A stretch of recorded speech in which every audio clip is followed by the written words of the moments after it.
Insyaallah tema pembahasan pada kesempatan malam hari ini adalah keistimewaan, keutamaan ibadah kurban.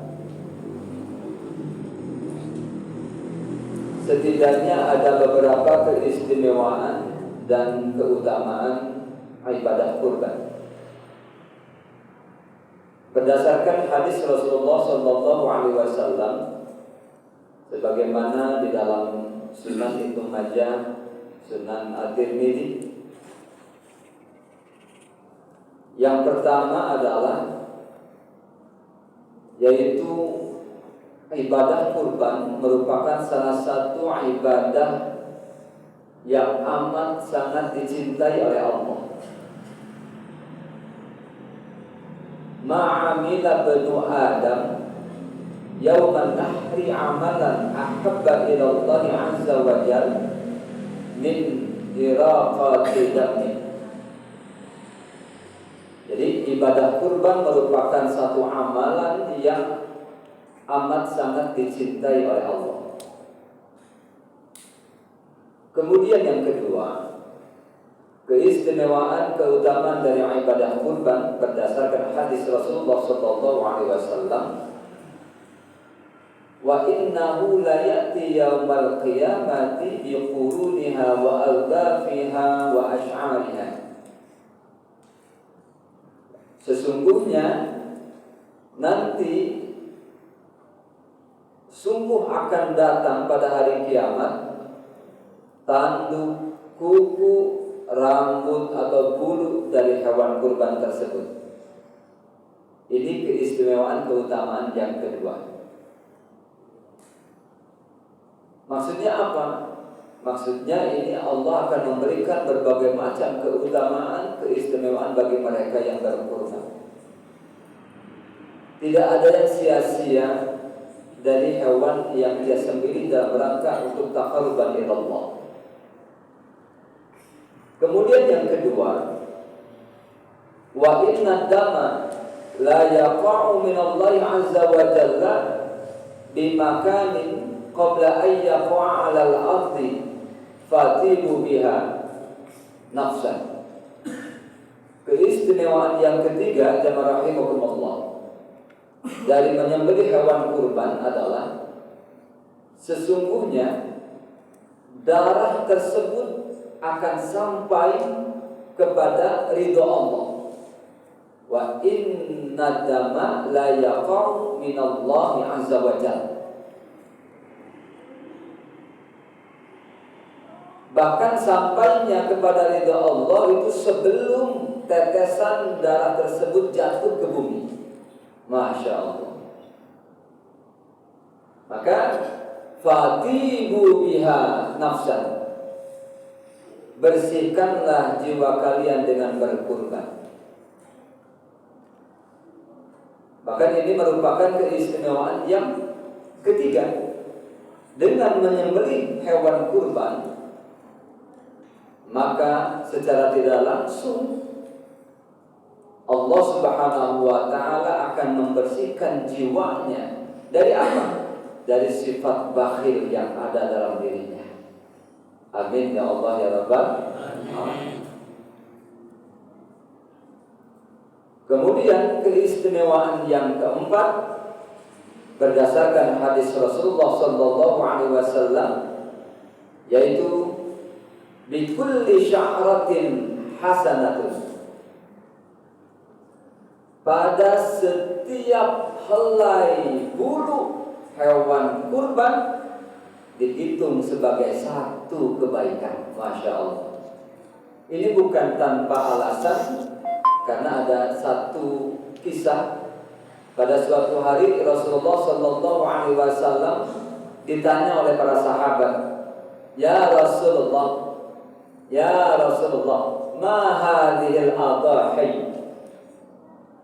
Rasulullah ditanya oleh para sahabat, apakah maksud hewan kurban seperti ini? Ma hadhil adhahi? Apakah maksud hewan-hewan kurban seperti ini? Qala, Rasulullah menjawab, sunnatu abikum Ibrahim. Itu adalah merupakan sunnah, yaitu ayah kalian, maksudnya itu Nabi Ibrahim Khalilullah. Kemudian para sahabat bertanya kembali, fama lana fiha ya Rasulullah. Lantas apa yang akan kami dapatkan dengannya? Artinya apa yang akan kami dapatkan dari berkurban? Rasulullah menjawab, bikulli sya'ratin hasanatun. Dalam setiap satu helai bulu hewan kurban tersebut akan menjadi satu kebaikan. Bahkan bikulli sya'ratin minas suf hasanatun.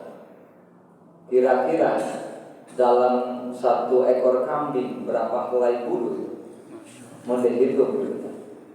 Ayat 100 langkung, 1000 langkung, 100.000, Masya Allah. Ya, satu kebaikan dalam setiap satu helai bulu pada hewan kurban. Bahkan di dalam kitab Al-Bunyah li Talibit Tariqi Al-Haq, Asy-Syaikh Abdul Qadir Al-Jailani menafsirkan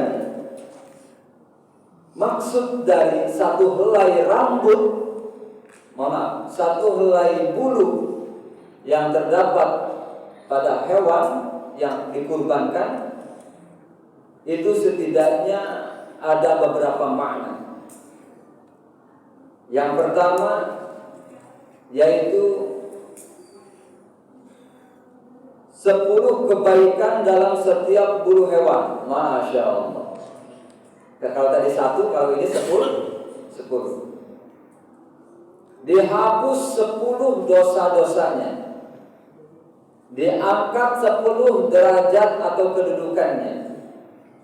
Bahkan insya Allah akan menjadi kendaraannya kelak di hari kiamat. Ini dalam kitab Al-Bunyah li Talibit Tariqil Haq. Baik, keutamaan selanjutnya yaitu lebih utama daripada sedekah. Ini dalam kitab Al-Mawsu'ah Al-Fiqhiyah. Jadi lebih utama daripada sedekah. Sedekah itu utama, tapi ada yang lebih utama dari sedekah. Di antaranya adalah menyembelih hewan kurban. Kemudian lebih utama daripada memerdekakan hamba sahaya. Masya Allah. Berarti kalau hamba sahaya itu, kalau zaman sekarang sudah tidak ada. Kalau seandainya masih ada, kalau untuk membebaskan satu hamba sahaya itu harus membutuhkan dana 2 miliar seumpamanya. Maka dengan satu ekor kambing seandainya itu seakan-akan dia bersedekah, yaitu 2 miliar, yaitu disamakan dengan seperti dia membebaskan seorang hamba sahaya. Ini dalam riwayat Imam Ahmad ya, yang di dalam mazhab Imam Hambali. Dalam mazhab ulama Malikiyah. Kemudian yang terakhir dalam mazhab Hambali, hewan kurban itu lebih utama dari sedekah yang senilai dengan kurban. Contoh, di antara kita ada yang memiliki uang 4 juta, disedekahkan semuanya ke masjid atau ke yatim piatu dan sebagainya yang berhak untuk menerima 4 juta, tapi berbentuk apa? Uang. Nah, sedangkan ada orang yang menyembelih hewan kurban ya, dengan nominal sebagai 3 juta. Maka 3 juta itu lebih besar nilainya daripada 4 juta yang bentuknya uang tadi yang disedekahkan. Nah, ini yang dimaksud dengan yaitu lebih utama dari sedekah yang senilai dengan kurban. Jamaah kaum muslimin rahimakumullah, dikuatkan di dalam Al-Quran, yaitu surah Al-Hajj ayat 37 tentang hakikat dari kurban, bahwasanya adalah la yanalallaha luhumuha wala dima'uha walakin yanaluhu taqwa minkum. Di antara esensi tujuan utama dari ibadah kurban adalah untuk meraih keikhlasan dan ketakwaan kepada Allah Subhanahu wa Ta'ala. Jadi walaupun yang disembelihnya itu adalah hewan kurban, tapi yang sampainya kepada Allah itu adalah bukan daging dan darahnya, tapi ketakwaan dan keikhlasannya. Makanya sebagian ulama berpendapat, fatihu, ikhlaskanlah ketika kalian beribadah, melaksanakan ibadah hewan, menyembelih hewan kurban. Wa ma anfaqtum min syai'in fa huwa yukhlifu wa huwa khairul raziqin. Wallahu a'lamu bimaradih. Dan tidaklah kalian berinfak dari sesuatu, maka pasti akan Allah ganti. Ini janji Allah Subhanahu wa Ta'ala